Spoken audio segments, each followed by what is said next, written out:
Final audition मध्ये तर स्पर्धकांनी आपली कमाल दाखवली. आता खरी स्पर्धा होणार आहे. त्यामुळे आता एनडी स्टुडिओ मध्ये जोरदार तयाऱ्या चालू आहेत. सेट उभारले जात आहेत, लाइटिंग होत आहे. चला बघूयात. मला तर भयंकर उत्सुकता आहे तिथे जाऊन बघायची. तुम्हालाही उत्सुकता असेलच ना? चला माझ्या बरोबर. हे बघा एनडी स्टुडिओ आलाच.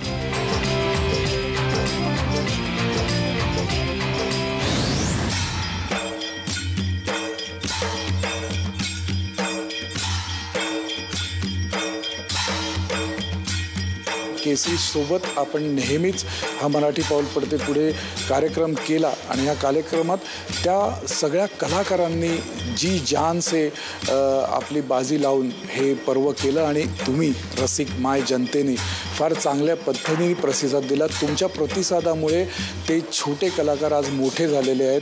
जे तेव्हा भेटतात त्यांना आता चांगले रोजगार मिळायला लागलेले आहेत, त्यांना चांगले कार्यक्रम मिळालेला लागलेले आहेत. ते चांगल्या पद्धतीने 365 दिवस खेळ करू लागलेले आहेत. आणि हाच झी सोबत आमचा उपक्रम होता की मराठी कलावंतांना एक चांगला मंच देऊन त्यांना पुढे न्यायचं. आज तेच कलाकार विदेशात पण जाऊन परफॉर्मन्स करायला लागलेत. अभिमानाची गोष्ट आहे की अशा कलांना, अशा गुणांना झीने आणि आयकॉनिक चंद्रकांत प्रोडक्शननी ज्या पद्धतीने साथ दिली, आता त्याचंच पुढे पाऊल टाकतोय.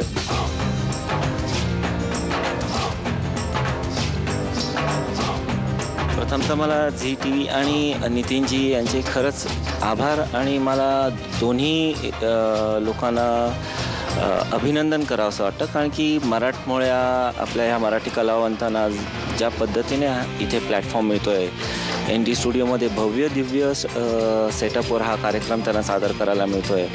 आणि आपल्या गेल्या पर्वात संपूर्ण महाराष्ट्रात आपण ह्या कार्यक्रमामध्ये सहभाग घेतला होता.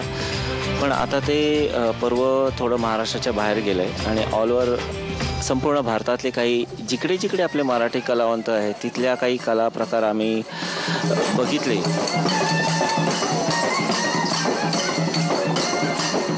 आणि असे कला प्रकार अजूनही लोक त्याच कलेवर जगत आहेत आणि आपली मराठमोळी लोक त्याच कला प्रकारावर आयुष्य घालवत आहेत. आणि तसलेच काही छान छान कला प्रकार आम्हाला बघायला मिळाले आणि ते सर्व कला प्रकार आपल्याला ह्या अतिभव्य सुंदरशा स्टुडिओमध्ये बघायला मिळतील, आजमावायला मिळतील.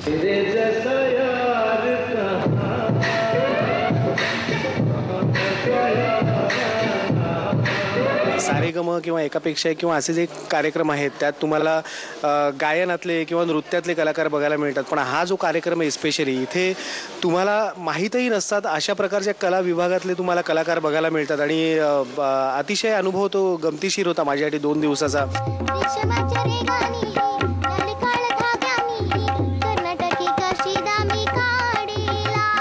महाराष्ट्रातूनच नाही तर महाराष्ट्राच्या बाहेरूनही जे आलेले कलाकार आणि त्यांची कला त्यांनी इथे जे जीव तोडून सादर करतात ते खरंच बघताना खूप मजा येते.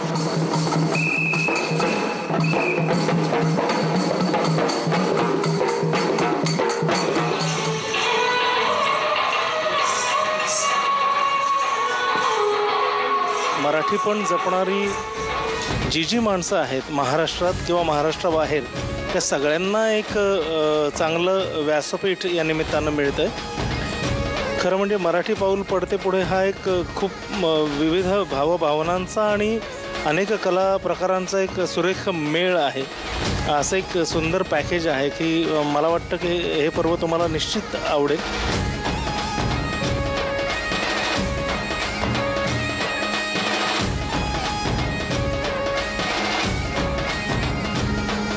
वेगवेगळ्या प्रदेशातली लोक भेटली, त्यांच्या विविध कलांनी मी खरंच मला आनंद झाला आणि वेगवेगळे कलाविष्कार बघायला मिळाले. त्यातून खूप काही शिकायला मिळालं.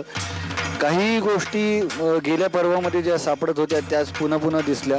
पण काही गोष्टी खरंच ज्यांचा उल्लेख करावा अशा आहेत ज्या यावेळी नवीन होत्या. आणि असे नवीन नवीन कलागुण घेऊन लोक भेटत आहेत आणि त्यामुळे केसरी संघे मराठी पाऊल पडते पुढे आटकीपार झेंडा रोवणार हे नक्की आहे.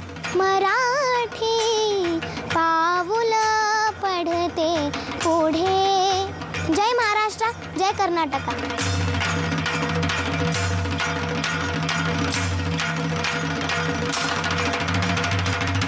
सगळ्या आलेल्या नवीन कलाकारांना माझ्या शुभेच्छा. मी मराठी असण्याचा, मी मराठी बोलण्याचा म्हणजे भाषेचा अतिशय मनापासून अभिमान बाळगते आणि ह्या कार्यक्रमाला माझ्या मनापासून लाख लाख शुभेच्छा.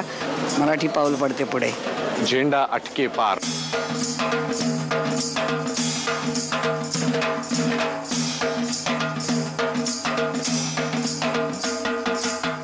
यहाँ पे आके हमें बहुत अच्छा लगा. ऐसे तो हमने देश भर में शोज़ किए हैं, एब्रॉड में भी शो किए हैं, राष्ट्रपति के सामने भी किया है, लेकिन जी मराठी में आके हमको एक टैलेंट बताने का मौका मिला. और भी कई टैलेंट है जो हम बताना चाहते हैं. तो ये हम टैलेंट ये सोचते हैं कि ये जी मराठी जो प्रोग्राम है उनकी ज़रिए हम बता सकते हैं.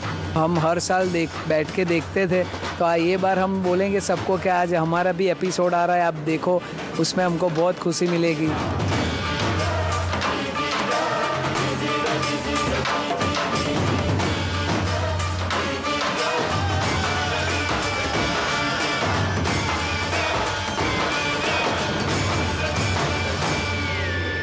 या मराठी पाऊल पडते पुढेच्या सगळ्या नवीन स्पर्धकांना खूप खूप शुभेच्छा.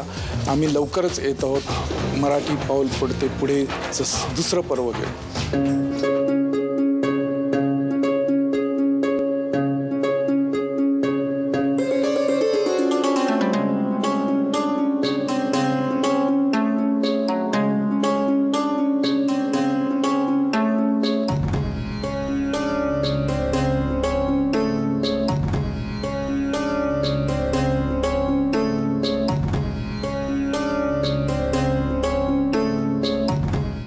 सगळ्या तयाऱ्या झालेल्या आहेत.